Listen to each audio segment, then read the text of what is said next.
se retrouve pour une petite review. Donc je pense que dans cette vidéo là je vais regrouper les 3 toiles que j'ai dans mon partenariat de chez Gutfeld quand elles seront réalisées les 3. Donc là c'est la première que j'ai faite et que j'ai finie. C'était la toile en diamant rond si vous vous souvenez. En 30 par 40, mais bon c'est pas une... c'est bord inclus. 24 couleurs. Alors, sur la toile en elle-même, j'ai eu aucun souci. Ça a collé très bien partout. Aucun problème à ce niveau-là. Elle est arrivée en bon état. J'ai juste eu besoin de la laisser, ouverte une journée pour qu'elle soit de nouveau à plat. Voilà. Donc ça, aucun souci au niveau de la toile. Les symboles très bien imprimés, pas de souci. Au niveau des diamants, j'ai pas eu de soucis particuliers. Déjà, j'ai manqué de rien. Ça, c'est clair. Je vous montrerai après ce qui me reste à peu près. Au niveau des déchets, globalement, c'est des petits morceaux de plastique, des diamants avec des petites bavures, voilà, rien de fou, il n'y avait pas grand-chose non plus. En quantité, j'avais largement ce qu'il fallait. La bonne surprise sur cette toile, c'était, je sais pas si vous le verrez bien, mais tout le blanc, en fait, si vous la prenez, tout le blanc, c'est du AB en fait. Ce sont des diamants AB. Il n'y a pas de blanc sur la toile qui ne soit pas du AB, donc tout l'attrape-rêve est en AB et ça rend vraiment, vraiment très bien. Il est super sympa. Donc à ce niveau-là, je suis pas mal satisfaite. Maintenant pour ce qui est des restes de diamants, bah écoutez, j'ai pas forcément 15 000 de restes, mais pour une toile de cette taille là, en même temps j'avais pas les pots pleins non plus, donc et je prends des pots au pif, j'ai pas de soucis de... J'ai du reste dans tout, donc ça c'est bien.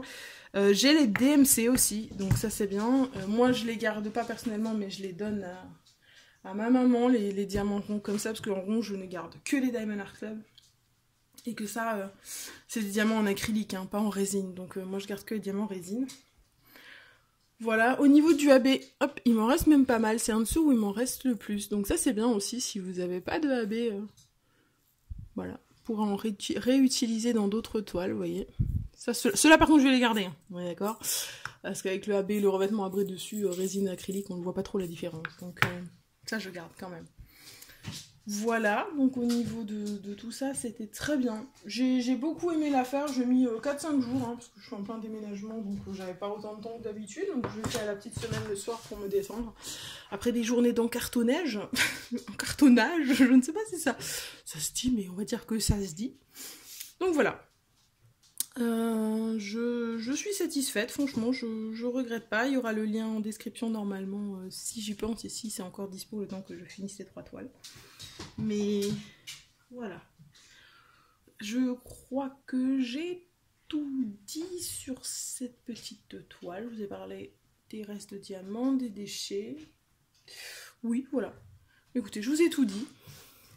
Donc pour vous, je vais enchaîner avec la prochaine toile que j'aurai faite. Moi, je ne sais pas encore ce que c'est, mais vous verrez bien tout de suite. À tout de suite.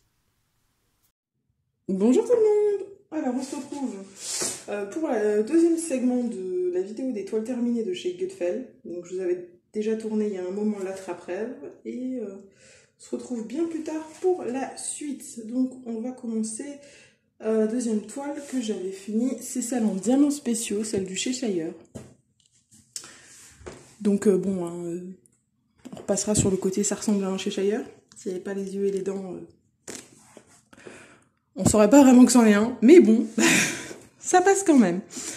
Donc ça va être vite, hein. Les points négatifs, il n'y en a pas. J'ai vraiment manqué de rien. Il y avait du rab pour tous les diamants. Le collant, c'était nickel.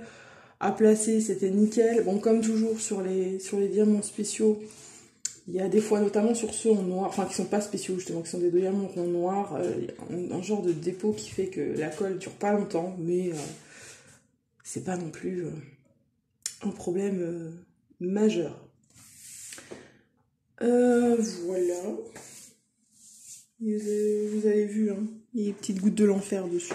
Je vais vous le rapprocher encore un peu pour vous le montrer. Vous voyez les rouges là, petites gouttes de l'enfer. Bon, j'ai trouvé comment les placer avec le stylet fin et du coup, bah ça passe en fait. C'est pas si chiant que ça. Quand il y en a beaucoup, au bout d'un moment, ouais, mais là ça va. C'est quand même une quantité raisonnable au niveau de la brillance. Il est top. Donc voilà, donc sur les étoiles en diamants spéciaux chez Goodfellow, a priori, aucun problème, j'en reprendrai si j'ai de nouveau un partenariat avec eux sans souci. Et maintenant, on va passer à la dernière toile que j'avais pris dans le partenariat avec Goodfellow, et c'était celle-là, en diamant carré, le petit dragon. Oula, bon, avec la lumière de dehors, il a l'air un peu clair parce qu'il il brille bien, mais en fait, bon, attendez.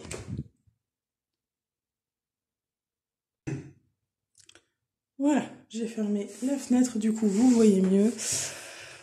Donc voilà, je vous dis tout de suite qu'elle rend mieux à la caméra qu'en vrai au niveau du rendu des détails. Hein. Bon attends, c'est une 30-30, je m'attendais pas à ce qu'elle soit folle, hein, mais... Donc sur les diamants carrés par contre c'était un petit peu moins que du positif. Au niveau du positif, les symboles étaient top, la colle, aucun problème. J'ai eu du rab de tous les diamants, il m'a rien manqué, donc ça, nickel. Par contre, au niveau des points négatifs, la plupart des couleurs sur le DP, les diamants sont plus petits que les cases. Donc on se retrouve avec des écarts dans la toile. Bon, comme ça, là, ça se voit pas énormément, donc ça va. Mais je vais vous trouver un endroit peut-être où ça se voit un peu. En fait, vous voyez, partout il y a des écarts, on le voit, mais c'est pour ça je nuance ce point négatif sur Goodfellow, c'est-à-dire que comme quasiment tous les diamants sont petits, bah ça fait un rendu homogène en fait. J'essaie de vous montrer, là j'ai trouvé un endroit où il y a un peu plus d'écart, voilà. Vous voyez, on voit un petit peu la case en dessous. Et donc tous les diamants sont plus petits, mais ils recouvrent leur symbole et du coup, bah, ça fait quand même un rendu homogène, on n'a pas trop de gros trous et ça se voit pas trop. Donc, je suis pas fan du côté trop petit, mais au moins, le rendu est joli. C'est pas toujours le cas, donc ça faut quand même le souligner, c'est que bon, ça fait un truc homogène, voilà. Et après, le deuxième point négatif, bah, c'est le rendu. Voilà, hein, clairement, 30-30 pour une image comme ça, c'est trop petit. Donc voilà, après des carrés, je vous le dis honnêtement, les carrés, je prends chez les partenaires pour tester une fois, et après, très certainement que je n'en reprendrai plus, parce que ben, je préfère les carrés d'autres compagnies, et du coup, voilà. Mais après, pour tout ce qui est diamants ronds ou diamants spéciaux, j'en reprendrai, clairement. Et là encore, si j'en reprends, c'est pas parce que ça m'a dégoûté des carrés de cette compagnie, c'est juste une question de préférence. Voilà. Bah écoutez les amis, on a fini avec les 3 toiles de Goodfellow que j'avais pris, donc l'attrape-rêve, le dragon et le Cheshire. Voilà, vous avez maintenant mon avis sur tous les produits que j'ai testés de chez eux. Il me reste donc à vous souhaiter une bonne journée, une bonne soirée. Vous rappelez qu'il faut jamais s'arrêter de briller. Bye tout le monde!